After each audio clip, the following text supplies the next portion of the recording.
یہ کیوں نہیں اجاگر کیا گیا علماء کی طرف سے کہ سرکار تو فرماتے ہیں یہ میری امت کی تو رحمت ہے، عذاب اوروں کا ہے،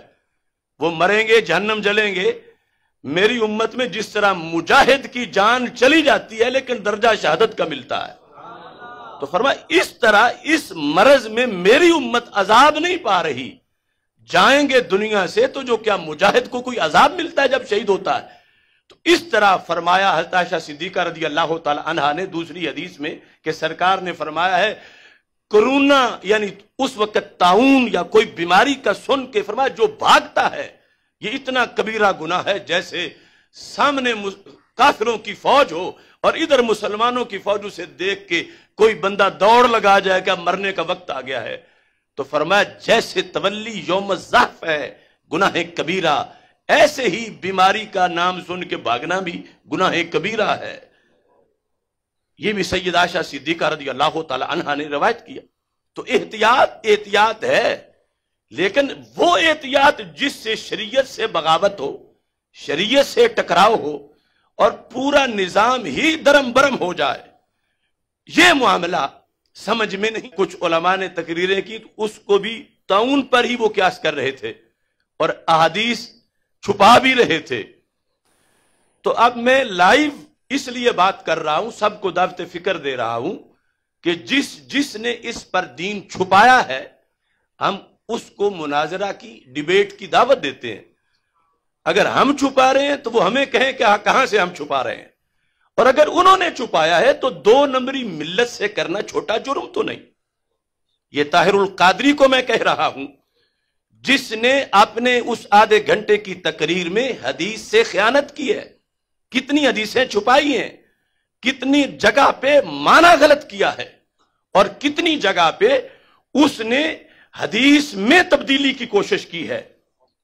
اور یہ کوئی چھوٹا جرم نہیں۔ اور اگر تقی عثمانی بولا ہے تو میں اسے بھی خطاب کر رہا ہوں، اور اگر دنیا میں کوئی بھی، چونکہ ہم نے کلمہ پڑھا ہے رسول عربی صلی اللہ علیہ وسلم کا، ہمارا مقصد نہ حکومت کی مخالفت ہے نہ کسی کی ذاتی مخالفت برائے مخالفت ہے، لیکن اب ایک بندہ ہے جس کی اندھیرے میں نظر کچھ نہیں آتا کہ چوری ہو رہی ہے تو وہ بیچارہ معذور ہے، لیکن جس نے اینک ایسی پہنی ہو کہ جسے اندھیرے میں بھی چور نظر آئے تو وہ پھر بھی نہ بولے تو اس کا قصور ہے کہ اتنی قیمتی اینک لے کے بھی تم نے کیوں نہیں بتایا۔ تو اس بنیاد پر یہ ہمارا فریضہ ہے کہ ہم بتائیں۔ بخاری شریف میں حدیث ہے، رسول اکرم نور مجسم شفیع معظم صلی اللہ علیہ وسلم کا فرمان جو سیدہ عائشہ صدیقہ رضی اللہ تعالی عنہا روایت کرتی ہیں، حدیث نمبر 5734، اور یہ حدیث بھی یعنی سینکڑوں کتابوں میں جو اصل ماخذ ہیں ان کے اندر موجود ہے۔ اس کے اندر یہ ہے ان عائشہ زوج النبی صلی اللہ علیہ وسلم انہا اخبرتنا، یحییٰ بن یعمر کہتے ہیں کہ سیدہ عائشہ صدیقہ رضی اللہ تعالی عنہا نے ہمیں خبر دی، سألت رسول اللہ صلی اللہ علیہ وسلم عن الطاعون، کہ انہوں نے رسول پاک صلی اللہ علیہ وسلم سے طاعون کے بارے میں سوال کیا۔ طاعون کے بارے میں ہمارا نظریہ کیا ہونا چاہیے؟ تاریخ انسانیت میں بہت مہلک مرض قرار پایا ہے کہ ایک ایک دن میں، یعنی حدیث کے اندر جو ذکر ہے 26 40 ہزار لوگ پہلی امتوں میں اس سے مرتے رہے۔ یعنی ابھی کرونا والا معاملہ تو یوں ہے ہی نہیں جس طرح طاعون کا پہلے کائنات میں ہو چکا ہے۔ فَأَخْبَرَهَا نبی اللہ صلی اللہ علیہ وسلم، تو رسول پاک صلی اللہ علیہ وسلم نے یہ خبر دی، انہو کان عذابا، یہ ایک عذاب تھا، یبعثہ اللہ علی من یشاء، رب جس پہ چاہتا تھا بھیج دیتا تھا، فجعلہ اللہ رحمتا للمؤمنین، اللہ نے اسے مومنین کے لیے رحمت بنا دیا ہے۔ اب دوسروں کو اور مومنوں کو اکٹھا تولا کیسے جا سکتا ہے؟ یعنی آج مثال کے طور پر طاعون کی جگہ کرونا ہے تو اللہ سب کو محفوظ رکھے، لیکن کچھ وہ ہیں کہ جن کے جرم کی وجہ سے انہیں کرونا لگے گا، کیونکہ ان کے لیے عذاب ہے، لیکن امت مسلمہ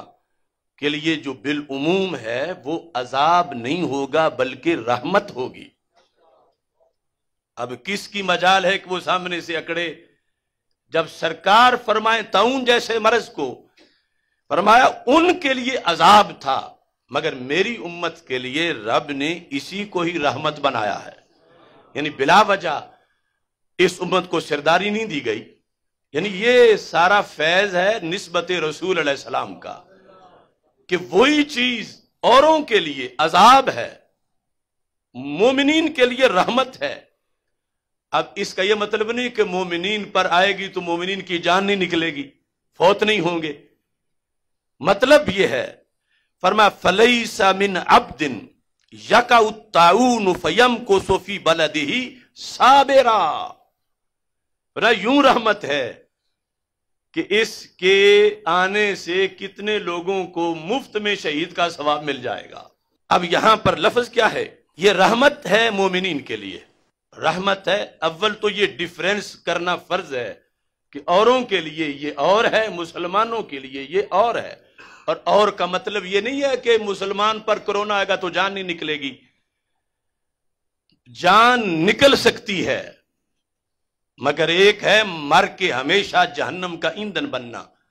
اور ایک ہے مر تو جانا ہی ہے لیکن آگے فردوس کا مالک بننا۔ تو رحمت للمومنین فلیس من عبد یقع الطاعون فیمکث فی بلدہ صابرا، فرمایا جہاں طاعون آ جائے، جو بندہ جس زمانے میں اس شہر میں رہائش برقرار رکھے کہ میں نے بھاگنا نہیں، جو ہونا ہے ہونا ہے، فیمکث فی بلدہ صابرا، صبر کر کے اسی شہر میں ٹھہرا رہے جہاں طاعون ہے، صبر کر کے وہیں ٹھہرا رہے۔ کس نظریے سے؟ مطلقاً نہیں، آگے میں شروحات پیش کروں گا کہ ایک شخص کہتا اب اتنا میرا یہاں کاروبار ہے میں بھاگ کے کہاں جاؤں، پھر اس کو ثواب نہیں ملے گا،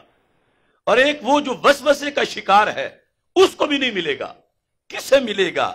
یعلم انہ لن یصیبہ الا ما کتب اللہ لہ، صرف اس کی میں بات کر رہا ہوں۔ سرکار فرماتے ہیں کہ جس کا عقیدہ اتنا کلیئر ہے،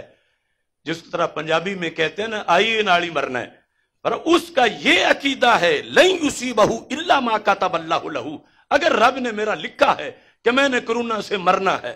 تو میں نے مر جانا ہے، اگر نہیں مرنا تو پھر میں نے نہیں مرنا۔ فرمایا اس پکے یقین کے ساتھ اگر وہ بھاگا نہیں کرونا کو خبر سن کے کہ کرونا آ گیا ہے، شہر میں اتنے لوگ مریض ہو گئے ہیں، الا کان لہ مثل اجر الشہید، اس کو شہید کا ثواب ملے گا، حالانکہ ابھی فوت نہیں ہوا، صرف صبر کرنے پر کہ وہ بھاگا نہیں، صبر کرنے پر شہید کا ثواب ملے گا۔ تو یہ کوئی چھوٹا سا فائدہ ہے؟ ایک طرف جان دیں حق کے لیے کفر سے لڑ کر تو پھر شہادت ملے، اور دوسری طرف کرونا کے آنے پر شرعی نقطہ نظر پر ڈٹ کر صبر کر کے وقت گزاریں تو شہید کا اجر ملے۔ تو ہمارے آقا صلی اللہ علیہ وسلم نے اس پر یہ ارشاد فرمایا کہ یہ رحمت ہے مومنین کے لیے، یعنی طاعون کو رحمت ہے مومنین کی، اور رحمت کے کئی وجوہ ہیں، اور اگلے حصے میں خود رسول پاک صلی اللہ علیہ وسلم نے اس کو بیان کیا۔